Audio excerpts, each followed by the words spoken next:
Hi friends, welcome to our channel. ఈరోజు మనం 2013లో మలయాళం లాంగ్వేజ్లో రిలీజ్ అయినటువంటి ఒక థ్రిల్లర్ మూవీ స్టోరీని డిస్కస్ చేద్దాం. అదే తీరా. Now let's start our video.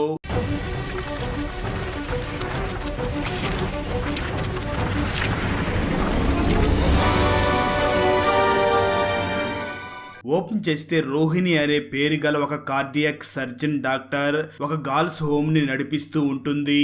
Human trafficking నుంచి రెస్క్యూ చేయబడిన అమ్మాయిలందరికీ ఆ హోమ్ లో ఆశ్రమాన్ని కలిగిస్తూ ఉంటుంది. ఆ హోమ్ లో ఉన్న ఒక చిన్న అమ్మాయి పూర్తి ఎక్స్ప్రెషన్స్ తో మిగతా వాళ్ళందరికీ ఒక స్టోరీని చెప్తూ ఉంటుంది. అక్కడ ఒక కారు నిలబడి ఉంది. ఆ కారులో సడన్ గా ఒక బాంబు పేలింది అని చెప్తూ ఉంటుంది. మరోపక్క రోహిణి ఒక ఆఫీసర్ ని కలవడానికి వచ్చి ఉంటుంది. నిజానికి రోహిణి హస్బెండ్ అయినటువంటి ప్రణవ్ అనే వ్యక్తి ఒక జర్నలిస్ట్. తను ఒక మైనర్ అమ్మాయిని రేప్ చేశాడు అని ప్రణవ్ మీద నింద వేసి ఉంటారు. కానీ ప్రణవ్ ఆ కేసు గురించి ఇన్వెస్టిగేషన్ చేసే టైంలోనే చనిపోయి ఉంటాడు. ఆ తర్వాత రోహిణి ఆ ఆఫీసర్ ని చూసి, నా భర్త హ్యూమన్ ట్రాఫికింగ్ కేసు గురించి ఇన్వెస్టిగేషన్ చేసేవాడు, నా భర్తని ఎవరో కావాలని ఈ కేసులో ఇరికించారని నాకు అనిపిస్తుంది. అంతేకాదు నా భర్తని ఎవరో యాక్సిడెంట్ చేసి చంపి నోరు తెరవకుండా చేశారు అని చెప్తుంది. ఆ మాటలు విన్న ఆఫీసర్, ప్రణవ్ మరణం నన్ను కూడా బాధించింది, కానీ జరిగిపోయిన దాని గురించి మూవ్ ఆన్ అవ్వు అని చెప్తాడు. అయితే రోహిణి మాత్రం, నేను అంత ఈజీగా ఈ విషయాన్ని అసలు వదిలిపెట్టను అని చెప్తుంది. మరోపక్క ఆ గర్ల్స్ హోమ్ లో ఉన్న ఒక అమ్మాయి రేపు తన అమ్మ తనని తీసుకుని వెళ్ళడానికి వస్తుంది అని చాలా సంతోషంగా ఉంటుంది. కొంత సమయం తర్వాత రోహిణి దగ్గరికి కొంతమంది వచ్చి గర్ల్స్ హోమ్ లో ఉన్న అమ్మాయిల్ని ఎవరో కిడ్నాప్ చేశారు అని చెప్తాడు. ఆ మాటలు విన్న రోహిణి వెంటనే ఆ గర్ల్స్ హోమ్ దగ్గరికి వెళ్తుంది. అక్కడ ఒక ముసలావిడ మరియు ఆమె మనవడు ఉంటారు. వాళ్ళే ఆ హోమ్ ని చూసుకుంటూ ఉంటారు. ఆ తర్వాత ఆ ముసలామె రోహిణి దగ్గరికి వచ్చి, ఒక 5 మంది మనుషులు లోపలికి వచ్చి మమ్మల్ని బాగా కొట్టి అమ్మాయిల్ని బలవంతంగా కిడ్నాప్ చేసి తీసుకుని వెళ్లారు. ఆ వ్యక్తులలో ఒక వ్యక్తికి టాటూ కూడా ఉంది అని చెప్తుంది. దాంతో రోహిణి వెంటనే దాదా అనే ఒక పోలీస్ ఆఫీసర్ కి కాల్ చేసి అంతా ఇన్ఫార్మ్ చేస్తుంది. మరోపక్క నవీన్ అనే వ్యక్తి బస్సులో తన పక్కన కూర్చుని ఉన్న ప్యాసింజర్ కి తన పేరెంట్స్ ఫోటోను చూపించి, నాకు మా నాన్నకి అస్సలు పడదు, చాలా సంవత్సరాల తర్వాత నేను మా నాన్నతో మాట్లాడడానికి వెళుతున్నాను అని చెప్తూ ఉంటాడు. నిజానికి నవీన్ చెల్లి కత్రినా కర్ణాటకలో చదువుకుంటూ ఉంటుంది. నవీన్ ముందుగా కత్రినాని పిక్ చేసుకుని ఆ తర్వాత ఇద్దరు కలిసి తమ పేరెంట్స్ ని కలవడానికి వెళ్దాం అనుకుని ఉంటారు. మార్నింగ్ అయ్యాక నవీన్ బస్సు నుంచి తను దిగవలసిన స్టాప్ దగ్గర దిగి వెంటనే తన చెల్లి కత్రినాకి కాల్ చేసి వెళ్దాం పదా అని అంటాడు. అప్పుడు కత్రినా తన అన్న నవీన్ తో, నేను ఒక కేఫ్ దగ్గర నీ కోసం వెయిట్ చేస్తున్నాను, అక్కడికి రా అని చెప్తుంది. అలాగే ఆ కేఫ్ కి ఎలా రావాలో ఆ డైరెక్షన్స్ చెప్తుంది. దాంతో నవీన్ ఇంకొక బస్ ఎక్కి న్యూస్ పేపర్ ని చదువుతూ ఉండగా ఆ న్యూస్ పేపర్ లో రోహిణి గర్ల్స్ హోమ్ లోని అమ్మాయిలు కిడ్నాప్ అయ్యారు అనే న్యూస్ ఉంటుంది. నవీన్ అదంతా చదువుతూ ఉంటాడు. గర్ల్స్ హోమ్ లో దొరికిన ఆ మెడిసిన్ కారణంగానే ఆ అమ్మాయిల్ని స్పృహ లేకుండా చేసి కిడ్నాప్ చేశారు అని ఆ న్యూస్ పేపర్ లో వేసి ఉంటారు. నవీన్ ఇదంతా ఆ న్యూస్ పేపర్ లో చదువుతూ ఉంటాడు. మరోపక్క రోహిణి ఎవరికో కాల్ చేసి ఆ మెడిసిన్ ఎక్కడ దొరుకుతుందో ఆ అడ్రస్ ని కనుక్కుని అక్కడికి వెళ్తుంది. ఆ అడ్రస్ లో ఒక అబ్బాయి ప్రిస్క్రిప్షన్ లేకుండానే ఆ మెడిసిన్ అమ్ముతూ ఉంటాడు. అప్పుడే రోహిణి ఆ అబ్బాయి దగ్గరికి వచ్చి, నువ్వు ఈ మెడిసిన్ ని ఎవరికి అమ్మావో చెప్పకపోతే నువ్వు జైలుకి వెళ్లాల్సి వస్తుంది, ఎందుకంటే నువ్వు ఇంత డేంజరస్ మెడిసిన్ ని ప్రిస్క్రిప్షన్ లేకుండా అమ్ముతున్నావు కాబట్టి అంటుంది. ఆ మాటలు విన్న ఆ అబ్బాయి భయపడిపోయి తనకి నిజాన్ని చెప్పేస్తాడు. సరిగ్గా అదే సమయంలో అక్కడికి ఒక డాక్టర్ వచ్చి రోహిణిని చూసి, నువ్వు ఇక్కడ ఏం చేస్తున్నావు అని అడుగుతాడు. అప్పుడు రోహిణి ఏమీ లేదు అని చెప్పి అక్కడి నుంచి వెళ్లిపోతుంది. మరోపక్క ఒక ముసలి వ్యక్తి దీపక్ అనే వ్యక్తికి కాల్ చేసి, పార్టీకి ఇంకొక అమ్మాయి కావాలి, నువ్వు తొందరగా ఏర్పాటు చెయ్యి అని చెప్తాడు. దానికి దీపక్, సరే నేను చూసుకుంటాను, మీరేం టెన్షన్ పడొద్దు అని చెప్తాడు. మరోవైపు నవీన్ కి కన్నడ అస్సలు రాదు. అందువల్ల కత్రినా చెప్పిన అడ్రస్ ని కనిపెట్టలేక సతమతం అవుతూ ఉంటాడు. అప్పుడే కత్రినా నవీన్ కి కాల్ చేసి నవీన్ తో కన్నడ లాంగ్వేజ్ లో కొన్ని మాటల్ని చెప్తుంది. అందువల్ల నవీన్ కరెక్ట్ గా కత్రినా చెప్పిన ఆ కేఫ్ కి బయలుదేరతాడు. సరిగ్గా అదే సమయంలో కత్రినా కూర్చొని ఉన్న కేఫ్ లోని ఒక వ్యక్తి కత్రినాని దొంగచాటుగా ఫొటోస్ తీసి ఆ ఫొటోస్ ని వెంటనే దీపక్ కి పంపిస్తాడు. ఆ తర్వాత దీపక్ తన మనుషులకి కాల్ చేసి, మీరు వెంటనే ఆ కేఫ్ కి వెళ్లి ఆ అమ్మాయిని కిడ్నాప్ చేసి తీసుకుని రండి అని చెప్తాడు. దాంతో దీపక్ మనిషి వెంటనే దీపక్ తో, ఎంత మనీ ఇస్తావో ముందే చెప్పు అని అడుగుతాడు. మరోవైపు నవీన్ కూడా ఆ కేఫ్ దగ్గరికి రీచ్ అయ్యి చెయ్యి ఎగ్జాక్ట్ గా దీపక్ మనిషి పక్కనే వెళ్లి నిలబడతాడు. అప్పుడు కత్రినా నవీన్ ని చూసి ముందుకు వస్తూ ఉంటుంది. మరో పక్క దీపక్ తన మనిషితో నువ్వు ఎంత అడిగితే అంత అమౌంట్ ఇస్తాను, తొందరగా ఆ అమ్మాయిని కిడ్నాప్ చెయ్యి అని చెప్తాడు. దాంతో దీపక్ మనిషి వేగంగా ముందుకు వెళ్లి కత్రినాని కిడ్నాప్ చేసి కారులో తీసుకుని వెళుతూ ఉంటాడు. కానీ నవీన్ ఇదంతా చూసి ఆశ్చర్యపోతాడు. వెంటనే ఆ కారుని ఆపడానికి ట్రై చేస్తాడు, కానీ ఆ కారు అక్కడి నుంచి వెళ్లిపోతుంది. నవీన్ భయంతో కింద పడిపోతాడు. కానీ ఆ కారు కొంచెం ముందుకు వెళ్ళగానే ఆ కారుకి యాక్సిడెంట్ అవుతుంది. దాన్ని చూసిన నవీన్ స్పృహ కోల్పోతాడు. మరోపక్క రోహిణి ఒక ఎమర్జెన్సీ ఆపరేషన్ చేయడానికి హాస్పిటల్ కి వెళ్తుంది. అక్కడికి గర్ల్స్ హోమ్ లో ఉన్న తన కూతుర్ని తీసుకుని వెళ్ళడానికి వచ్చిన ఒక మదర్ రోహిణిని చూసి నా కూతురు ఎక్కడ ఉంది అని అడుగుతుంది. దానికి రోహిణి ఆపరేషన్ అయ్యాక మీతో మాట్లాడతాను అని చెప్పి వెళ్ళిపోతుంది. మరోవైపు నవీన్కి స్పృహలోకి వచ్చి తన చెల్లిని కిడ్నాప్ గురించి పోలీస్ కంప్లైంట్ ఇవ్వడానికి పోలీస్ స్టేషన్ కి వెళ్లి తనకి కన్నడ రాకపోవడంతో కంప్లైంట్ ఇవ్వడానికి చాలా ఇబ్బంది పడతాడు. అప్పుడే ఒక లేడీ తనకు జరిగిన సెక్సువల్ అసాల్ట్ గురించి కంప్లైంట్ ఇవ్వడానికి అదే పోలీస్ స్టేషన్ కి వచ్చి ఒక లేడీ పోలీస్ కి ఇదంతా చెప్తాను అని అంటుంది.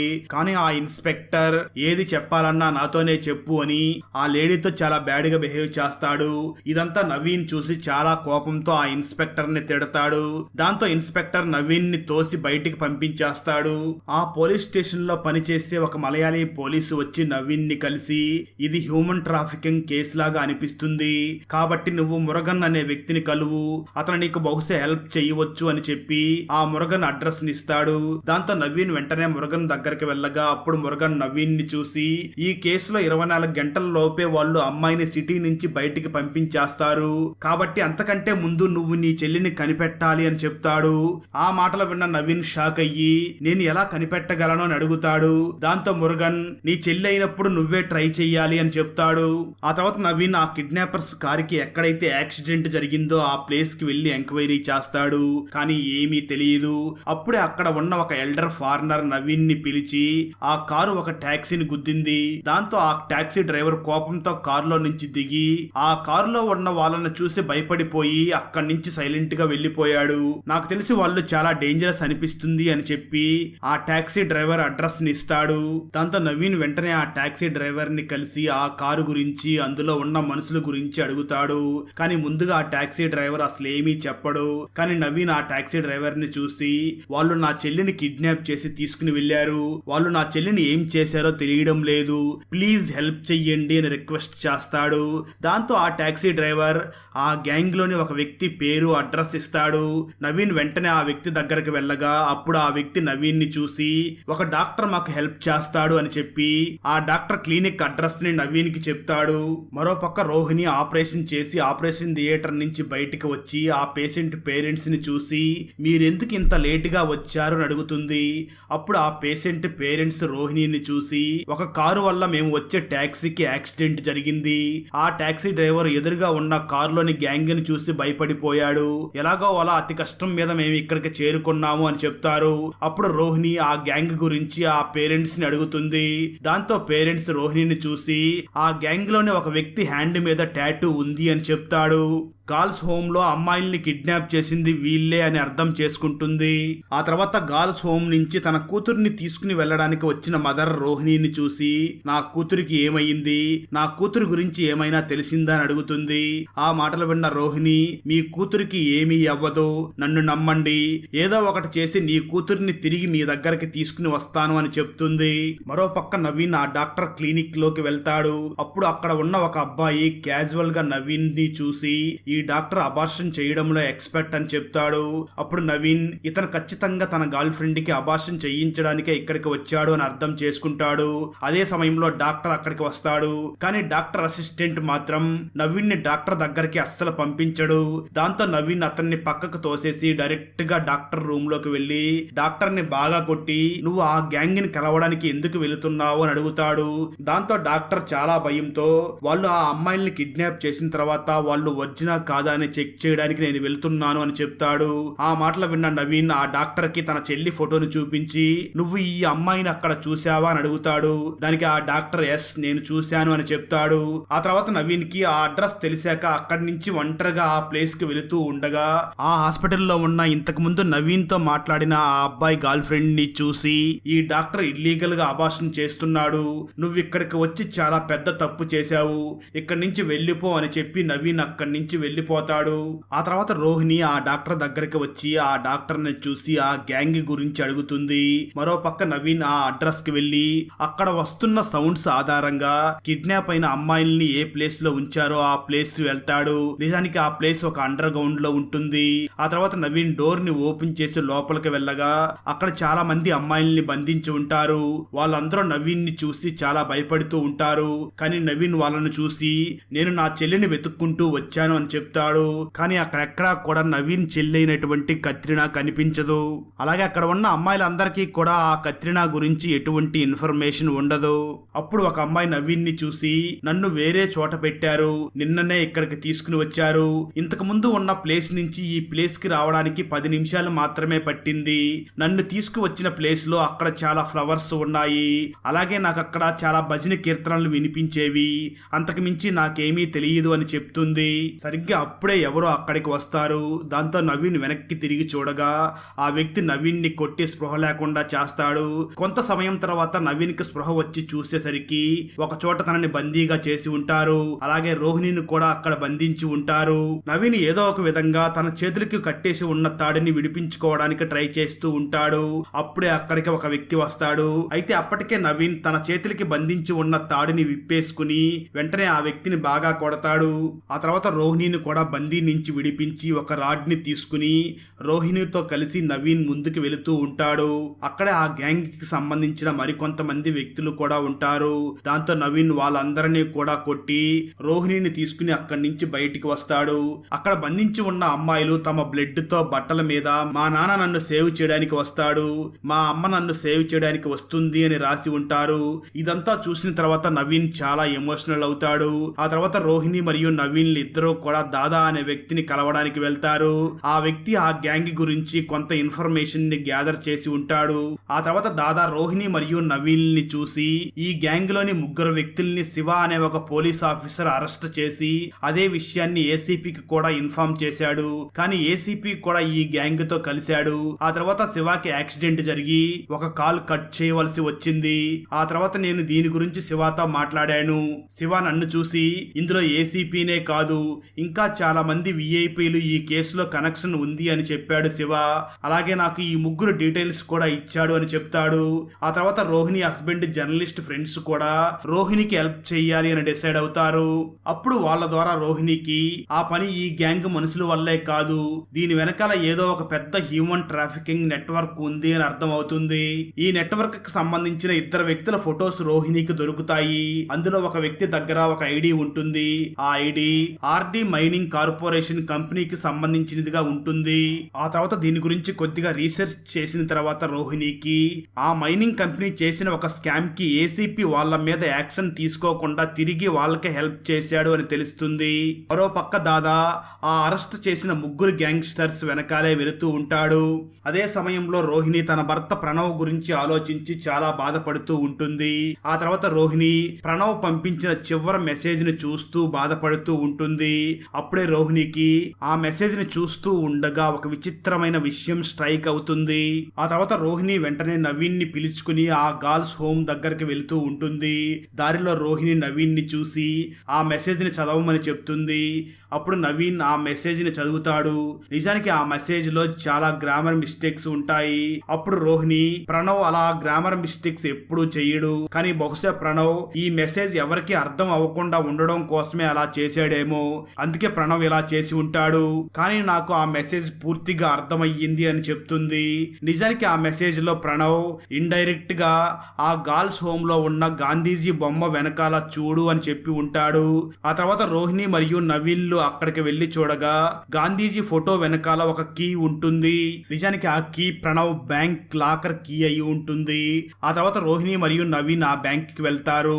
గర్ల్స్ హోమ్ లో ఆ ముసలామితో ఉన్న అబ్బాయి కూడా వీళ్లతో పాటు వెళ్తాడు. బ్యాంక్ కి రీచ్ అవ్వగానే రోహిణి నవీన్ మరియు ఆ అబ్బాయిని కారులోనే వెయిట్ చేయమని చెప్పి రోహిణి ఒక్కటే ఆ బ్యాంకులోకి వెళ్తుంది. మరోపక్క దీపక్ ని దాదా మరియు తన మనుషులు చుట్టుముడతారు. ఇదంతా అర్థం చేసుకుని దీపక్ తన గ్యాంగ్ మొత్తాన్ని అలర్ట్ చేస్తాడు. ఆ తర్వాత అక్కడి నుంచి పారిపోతాడు. మరోవైపు రోహిణి బ్యాంకులోకి వెళ్లి లేట్ అవుతూ ఉంటుంది. అప్పుడు నవీన్ చాలా కంగారు పడుతూ ఉంటాడు. అయితే పక్కనే ఉన్న ఆ ముసలామి మనవడు మాత్రం ఏం ప్రాబ్లం లేదు, అంతా మంచిగా జరుగుతుంది అని చెప్తూ ఉంటాడు. సరిగ్గా అదే సమయంలో బ్యాంక్ మేనేజర్ రోహిణిని ఆ లాకర్ రూమ్ లోకి తీసుకుని వెళ్తాడు. అక్కడ రోహిణి ప్రణవ్ లాకర్ ని ఓపెన్ చేసి చూడగా లోపల ఒక ఫైల్ ఉంటుంది. ఆ ఫైల్లో హ్యూమన్ ట్రాఫికింగ్ కి సపోర్ట్ చేసే విఐపీల గురించి ఉంటుంది. ప్రణవ్ ఆ ప్లేస్ కి సంబంధించిన ఫోటోని కూడా ఆ ఫైల్లో పెట్టి ఉంటాడు. సరిగ్గా అదే సమయంలో ఒక కారు వేగంగా వచ్చి బ్యాంక్ ముందు ఆగడాన్ని నవీన్ గమనిస్తాడు. అప్పుడు వెంటనే నవీన్ రోహిణికి కాల్ చేసి జాగ్రత్తగా బయటికి రా అని చెప్తాడు. కానీ రోహిణి బయటికి రాగానే కొంతమంది అక్కడ ప్రొటెస్ట్ చేస్తున్నట్లు నటించి ఆ హడావిడిలో రోహిణిని కిడ్నాప్ చేసి తీసుకుని వెళ్తారు. నవీన్ వెంటనే ఆ కారుని ఫాలో అవుతాడు. కానీ ఒక టర్నింగ్ దగ్గర ఆ గ్యాంగ్ కారుని ఫాలో అవ్వడం నవీన్ మిస్ చేస్తాడు. ఆ తర్వాత నవీన్ వెంటనే ఒక బిల్డింగ్ పైకెక్కి ఆ కారు ఎటు వెళ్తుందో అది మొత్తం నోటీస్ చేసి వెంటనే తొందరగా కిందకి వచ్చి ఆ దారిలోనే వెళ్తూ ఉంటాడు. ఆ గ్యాంగ్ వాళ్ళు రోహిణి చేతిలో ఉన్న ఆ ఫైల్ ని తీసుకుని దాన్ని కాల్ చేస్తారు. కానీ అంతలోనే ఆ గ్యాంగ్ కారు ఒక రోడ్డు సైడ్ ఉన్న పిల్లర్ ని గుద్దుకుంటుంది. అదే అవకాశం అనుకుని నవీన్ కారు ఆపి వాళ్ళతో ఫైట్ చేస్తాడు. అలా రోహిణిని కాపాడగలుగుతాడు. కానీ ఆ ఫైల్ మాత్రం కాలిపోతుంది. ఆ తర్వాత ఆ గ్యాంగ్ మెంబర్స్ నవీన్ ని పక్కకు తోసేసి కారులో అక్కడి నుంచి వెళ్లిపోతారు. మరో పక్క దాదా దీపక్ కి చిక్కిపోతాడు. దాంతో దీపక్ గ్యాంగ్ దాదాని బాగా టార్చర్ పెడుతూ ఉంటారు. ఈ విషయం నవీన్ మరియు రోహిణికి తెలియగానే నవీన్ ఇప్పుడు ఏం చెయ్యాలని ఆలోచించి బాధపడతాడు. ఆ తర్వాత వెంటనే మనం బ్యాంక్ కి వెళుతున్నామని వాళ్ళకి ఎలా తెలిసింది అనే విషయం నవీన్ కి స్ట్రైక్ అవుతుంది. అప్పుడే వాళ్ళతో పాటు వచ్చిన ఆ అబ్బాయి మీద నవీన్ కి అనుమానం వస్తుంది. దాంతో నవీన్ ఆ అబ్బాయిని చూసి పట్టుకోవడానికి ట్రై చేస్తాడు. కానీ ఆ అబ్బాయి భయపడి పారిపోతూ ఉంటాడు. కానీ నవీన్ ఆ అబ్బాయిని పట్టుకుని అడుగుతాడు. అప్పుడు ఆ అబ్బాయి నేనే ఆ గ్యాంగ్ కి చెప్పాను అని ఒప్పుకుంటాడు. ఆ మాటలు విన్న రోహిణి చాలా ఏడుస్తూ నేను ఇంతకాలం ఈ అబ్బాయికి ఒక గార్డియన్ లాగా చాలా జాగ్రత్తగా చూసుకున్నాను, అలాంటిది ఈ అబ్బాయే నాకు నమ్మక ద్రోహం చేశాడు అని చాలా బాధపడుతుంది. అప్పుడు ఆ అబ్బాయి నాకు కొంచెం మనీ అవసరం ఉండింది, అందువల్లనే నేను ఇలా చేశాను. నేను కేవలం వాళ్ళకి మీరు ఎక్కడికి వెళ్ళారో ఆ ఇన్ఫర్మేషన్ మాత్రం ఇచ్చేవాడిని, దానికి వాళ్ళు మనీ ఇచ్చేవాళ్ళు. ఇలాంటి సిచ్యువేషన్ వస్తుందని నేను అసలు అనుకోలేదు, నన్ను క్షమించండి అని అంటాడు. అదే సమయంలో రోహిణికి ఒకసారి ప్రణవ్ ఎడిటర్ ఫ్రెండ్ తనకి కాల్ చేసి ప్రణవ్ ఈ రోజు నాకు ఒక పెద్ద క్రైమ్ స్టోరీని ఇవ్వబోతున్నాడు అని చెప్పి ఉంటాడు. కానీ ఆ తర్వాత రోజున ఎడిటర్ కాల్ చేసి ప్రణవ్ ఇంకా రాలేదు అని చెప్తాడు. అప్పుడే ప్రణవ్ మీద సెక్సువల్ అసాల్ట్ కేసు బుక్ అయి ఉంటుంది. ఆ తర్వాత ప్రణవ్ యాక్సిడెంట్ లో చనిపోయాడు అనే విషయం గుర్తుకు వస్తుంది. అప్పుడు రోహిణి నవీన్ ని చూసి ఖచ్చితంగా పక్కా ప్లాన్ చేసే వాళ్ళు ప్రణవ్ ని చంపేశారు అని చెప్తుంది. అప్పుడు నవీన్ రోహిణితో మీరు ఫైల్ ని ఓపెన్ చేసి చూసి ఉంటారు కదా, ఎవరి డీటెయిల్స్ ఉన్నాయో బాగా గుర్తు తెచ్చుకోండి అని చెప్తాడు. అప్పుడు రోహిణికి ఆ ఫైల్లో ఉన్న ఒక ఫోటో గుర్తుకు వస్తుంది. ఆ ఫోటోలో ఉన్నది ఒక గెస్ట్ హౌస్ లాగా అనిపిస్తుంది. అక్కడ చాలా పూల చెట్లు ఉన్నాయి అని రోహిణి చెప్తుంది. ఆ మాటలు విన్న నవీన్ కి ఇంతకు ముందు ఆ అమ్మాయి చెప్పిన మాటలు గుర్తుకు వస్తాయి. ఆ అమ్మాయి నవీన్ తో నన్ను ఉంచిన ప్లేస్ దగ్గర చాలా పూల చెట్లు ఉన్నాయి, ఆ ప్లేస్ అండర్ గ్రౌండ్ ప్లేస్ కి కేవలం 10 నిమిషాల దూరంలో ఉంది, అక్కడ చాలా భజన కీర్తనల శబ్దాలు కూడా వినిపించేవి అని చెప్పిన మాటలు గుర్తుకు వచ్చి దాన్ని దృష్టిలో పెట్టుకుని రోహిణి మరియు నవీన్లు ఆ ప్లేస్ ని కనుక్కుంటారు. ఆ తర్వాత ఇద్దరు కూడా బ్యాక్ డోర్ నుంచి ఆ హౌస్ లోకి ఎంటర్ అవుతారు. అక్కడ గన్స్ ఇంకా కొన్ని వస్తువులు టేబుల్ మీద పెట్టి ఉంటారు. అంతలోనే దీపక్ అక్కడికి వచ్చి తన మనుషుల్ని పిలిచి రోహిణి మరియు నవీన్ ని పట్టుకోమని చెప్తాడు. కానీ రోహిణి మరియు నవీన్లు తప్పించుకుని తిరిగి దీపక్ మీద అటాక్ చేసి కారులో తనని బంధించి బాగా కొట్టి రోహిణి కార్ని డ్రైవ్ చేస్తూ ఉండగా నవీన్ దీపక్ ని చూసి నా సిస్టర్ ఎక్కడ ఉంది అని అడుగుతాడు. కానీ దీపక్ ఏమీ చెప్పడు. అప్పుడు రోహిణి ఎందుకు అతన్ని అడుగుతున్నావు, అతని ఫోన్ ని చెక్ చెయ్యి అని నవీన్కి చెప్తుంది. ఆ ఫోన్ లో ట్రావెల్ ఏజెన్సీ డీటెయిల్స్ ఉంటాయి. అదే సమయంలో దీపక్ నవీన్ ని తోసేసి అక్కడి నుంచి పరిగెత్తుతాడు. ఆ తర్వాత నవీన్ మరియు రోహిణి ఇద్దరూ కలిసి ఆ ట్రావెల్ ఏజెన్సీ దగ్గరికి వెళ్లి ఆ ట్రావెల్ ఏజెన్సీ ఓనర్ చేత నిజం చెప్పించడానికి ట్రై చేస్తారు. కానీ దీపక్ మనుషులు అతనికి కాల్ చేస్తారు. ఆ తర్వాత దీపక్ తన మనుషులతో కలిసి అక్కడికి వచ్చేసరికి రోహిణి మరియు నవీన్లు అక్కడి నుంచి పరిగెత్తి పారిపోతారు. కానీ నవీన్ ఆ ట్రావెల్ ఏజెన్సీ నుంచి బయటికి వచ్చే టైంలోనే ఒక ఫోన్ ని అక్కడే సీక్రెట్ గా పెట్టి బయటికి వచ్చి ఉంటాడు. అందువల్ల దీపక్ ఆ ట్రావెల్ ఏజెన్సీ ఓనర్ తో మాట్లాడే మాటలన్నీ కూడా నవీన్ వింటూ ఉంటాడు. అప్పుడు దీపక్ మరియు ఆ ట్రావెల్ ఏజెన్సీ ఓనర్ అమ్మాయిలందరూ సేఫ్ గా గోవాకి రీచ్ అయ్యారు, ఇప్పుడు విఐపీలు రావడమే ఆలస్యం అని మాట్లాడుకుంటూ ఉంటారు. ఆ మాటలు విని రోహిణి మరియు నవీన్లు ఇద్దరూ కూడా గోవాకి బయలుదేరతారు. అదే విధంగా నవీన్ మరియు రోహిణిలకి తెలిసిన వ్యక్తులు అక్కడి నుంచి ఆ విఐపీల లొకేషన్స్ ని తెలుసుకోవడానికి ట్రై చేస్తారు. ఫైనల్ గా ఆ లొకేషన్ ని కనిపెడతారు. నిజానికి గోవాలో ఆర్డి మైనింగ్ గ్రూప్ ఈవెంట్ ఒకటి జరుగుతూ ఉంటుంది. అక్కడికి చాలా మంది డాక్టర్స్, లాయర్స్ వస్తూ ఉంటారు. రోహిణి మరియు నవీన్లు కూడా అక్కడికే వెళ్తారు. అక్కడ ఉన్న ఒక వ్యక్తిని రోహిణి ఆ ఫైల్లో చూసి ఉంటుంది కాబట్టి అతన్ని గుర్తుపట్టి వెంటనే నవీన్ ని చూసి, ఇతను ఒక జడ్జ్, ఇతని మీద అమ్మాయిని రేప్ చేసిన కేసు ఒకటి ఉండేది, కానీ తన ఇన్ఫ్లుయెన్స్ ని యూస్ చేసుకుని ఆ కేసు క్లోజ్ అయ్యేలాగా చేసుకున్నాడు, బహుశా మనం ఇతన్నే ఫాలో అయితే బాగుంటుంది అని అంటుంది. కొంచెం సేపటి తర్వాత ఆ జడ్జ్ ఆ పార్టీ నుంచి బయటికి వస్తాడు. దాంతో రోహిణి మరియు నవీన్లు కూడా అతన్నే ఫాలో అవుతారు. ఆ తర్వాత ఆ జడ్జ్ నవీన్ సిస్టర్ ఫోటోను చూసి ఈ అమ్మాయిని రెడీగా ఉంచండి అని చెప్పి ఇంకొక చిన్న అమ్మాయిని చూసి తనను కూడా సెలెక్ట్ చేసి ఈ అమ్మాయిని కూడా రెడీగా ఉంచండి అని చెప్తాడు. నిజానికి ఈ విఐపీల్ని సంతోషంగా ఉంచడానికి ఆ గ్రూప్ అమ్మాయిల్ని కిడ్నాప్ చేసి వాళ్ళ దగ్గరికి పంపిస్తూ ఉంటారు. ఇంతలోనే ఆ జడ్జి వెళుతున్న కారు ఒక ప్లేస్ లో ఆగుతుంది. అప్పుడు నవీన్ చాలా తెలివిగా అమ్మాయిల్ని వీళ్ళ బారి నుంచి కాపాడడం కోసం ఆ గ్యాంగ్ మనిషిలాగా యాక్ట్ చేస్తూ వెళ్లి ఆ జడ్జి కారు డోర్ ని ఓపెన్ చేసి ఆహ్వానిస్తాడు. అప్పుడు జడ్జికి మాత్రం నవీన్ ఆ గ్యాంగ్ మనిషి అని అనుకుంటాడు. అదే సమయంలో ఆ గ్యాంగ్ నవీన్ ని చూసి ఈ నవీన్ ఆ జడ్జి మనిషి అయి ఉంటాడు అనుకుంటారు. ఆ తర్వాత నవీన్ జడ్జితో కలిసి లోపలికి వెళ్తాడు. కానీ నవీన్ అమ్మాయిల్ని వెతుకుతూ ఉంటాడు. ఒక రూమ్ లో నవీన్ తన చెల్లిని అలాగే ఇంకొక అమ్మాయిని కూడా చూస్తాడు. అప్పుడు నవీన్ రోహిణికి కాల్ చేసి విషయం మొత్తం చెప్పగా రోహిణి నవీన్ తో బయట ఉన్న వాళ్ళని నేను ఏదో ఒక విధంగా డైవర్ట్ చేస్తాను, అప్పుడు నీకు అమ్మాయిల్ని కాపాడడానికి టైం దొరుకుతుంది అని చెప్తుంది. అప్పుడే జడ్జి అమ్మాయిలు ఉన్న రూమ్ వైపు వస్తూ ఉండగా అక్కడ ఒక అమ్మాయి ఉంటుంది. ఆ అమ్మాయి ఎవరో కాదు, మూవీ స్టార్టింగ్ లో కారులో బాంబు పేలింది అని అందరికి చెప్తూ ఉంది కదా, ఆ అమ్మాయి అక్కడ ఉంటుంది. జడ్జి అక్కడికి వస్తూ ఉంటాడు. సరిగ్గా ఆ అమ్మాయి చెప్పినట్లుగానే బయట ఉన్న కారులో బాంబు పేలుతుంది. ఇదంతా చూసి ఆ గ్యాంగ్ కి సంబంధించిన వాళ్ళు కంగారు పడి ఇక్కడికి జనాలు ఎక్కువ వచ్చే ఛాన్స్ ఉంది కాబట్టి ఇక్కడ ఉన్న విఐపీల్ని వేరే ప్లేస్ కి షిఫ్ట్ చెయ్యాలని డిసైడ్ అవుతారు. ఇవన్నీ నవీన్ విని వెంటనే రోహిణికి కాల్ చేసి చెప్తాడు. అప్పుడు రోహిణి నవీన్ తో నేను ఒక వ్యాన్ ని ఇక్కడికి రమ్మని చెప్పాను, అది తొందరలో ఇక్కడికి వస్తుంది, నువ్వు టెన్షన్ పడకు అని చెప్తుంది. అప్పుడే ఆ గ్యాంగ్ వాళ్ళు విఐపీని ఒక కారులో వేరే ప్లేస్ కి అలాగే ఈ అమ్మాయిలందరినీ కూడా ఒక వ్యాన్ లోకి వేరే ప్లేస్ కి షిఫ్ట్ చేస్తూ ఉంటారు. అది చూసిన నవీన్ అసలు ఇప్పుడు ఏం చెయ్యాలా అని కంగారు పడుతూ ఉంటాడు. కానీ ఆ వ్యాన్ డ్రైవర్ నవీన్ కి నేను మీ మనిషిని అని సైగి చేసి చెప్తాడు. కానీ ట్విస్ట్ ఏమిటి అంటే నిజానికి ఆ అమ్మాయిల్ని షిఫ్ట్ చేయడానికి ఆ గ్యాంగ్ వేరే వ్యాన్ ని పిలిపించి ఉంటుంది. కానీ ఆ వ్యాన్ ఫంక్షన్ లో ఇరుక్కుని ఉంటుంది. ఈ వ్యాన్ ని మాత్రం రోహిణినే పిలిపించి ఉంటుంది. రోహిణి చేసిన ఈ ప్లాన్ మొత్తం నవీన్ కి తెలుస్తుంది. కానీ విఐపీస్ కి ఇది మన వ్యానే అని అనిపిస్తుంది. అదే అవకాశంగా చేసుకుని నవీన్ రోహిణి దగ్గరికి వెళ్తాడు. ఆ తర్వాత వాళ్ళిద్దరూ కూడా ఆ వ్యాన్ దగ్గరికి రీచ్ అయ్యి ఆ అమ్మాయిల్ని తీసుకుని వెళ్తారు. అప్పుడు ఆ చిన్న అమ్మాయి నాకు తెలుసు నువ్వు ఖచ్చితంగా వస్తావు అని రోహిణికి చెప్తుంది. ఆ మాటలు విన్న రోహిణి చాలా ఆనందంగా ఆ అమ్మాయిని హగ్ చేసుకుంటుంది. ఆ అమ్మాయిలందరినీ తిరిగి ఆ గర్ల్స్ హోమ్ కి రావడం చూసి అందరూ చాలా హ్యాపీగా ఫీల్ అవుతారు. రోహిణి నవీన్ ని చూసి ఈ అమ్మాయిలందరూ చాలా ఘోరంగా హెరాస్ చేయబడ్డారు, వాటి నుంచి బయటికి రావడం వీళ్ళకి అంత ఈజీ కాదు, వాళ్ళని ఆ బ్యాడ్ టైం నుంచి నార్మల్ లైఫ్ లోకి తీసుకురావడం నా బాధ్యత, అలాగే నీ చెల్లితో వాళ్ళు ఏం చేశారో నీకు తెలియదు, కానీ ఈ టైంలో నీ సపోర్టు నీ ధైర్యం నీ చెల్లికి చాలా అవసరం, నీ చెల్లిని జాగ్రత్తగా చూసుకో అని చెప్తుంది. దానికి నవీన్ మీరు మంచి పని చేస్తున్నారు, మీకు ఏదైనా హెల్ప్ కావాలంటే నాకు ఖచ్చితంగా చెప్పండి అని రోహిణితో చెప్తాడు. దానికి రోహిణి మీరు నాకు చాలా హెల్ప్ చేశారు, ఇక ముందు ఏదైనా అవసరం ఉంటే నేనే నీకు ఖచ్చితంగా చెప్తాను అని చెప్తుంది. ఆ తర్వాత నవీన్ తన చెల్లి కత్రినాతో కలిసి ఊరు వెళ్దామని రైల్వే స్టేషన్ కి వస్తారు. అప్పుడే కత్రినా నాన్న కత్రినాకి కాల్ చేస్తాడు. కత్రినా ఆ కాల్ ని నవీన్ కి ఇస్తుంది. అప్పుడు వాళ్ళ నాన్న నవీన్తో నేను స్టేషన్కి వచ్చి మీ ఇద్దరిని పికప్ చేసుకుంటాను అని చెప్తాడు.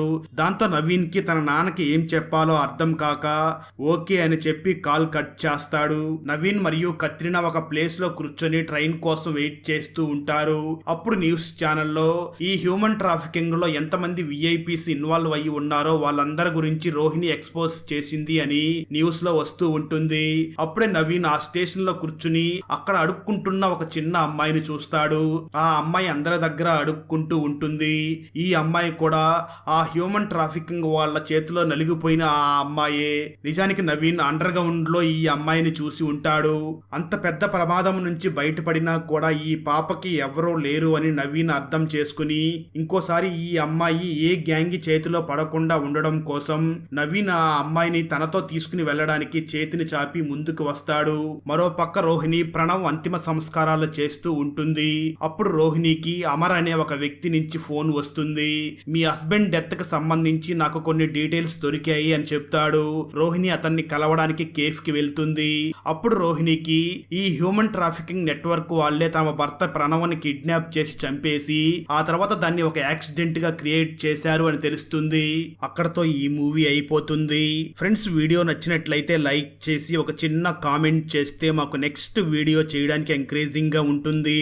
అలాగే ఛానల్ ని సబ్స్క్రైబ్ చేసి పక్కనే ఉన్న బెల్ ఐకాన్ ని క్లిక్ చేసి సపోర్ట్ చేయండి. Thanks for watching. జై హింద్.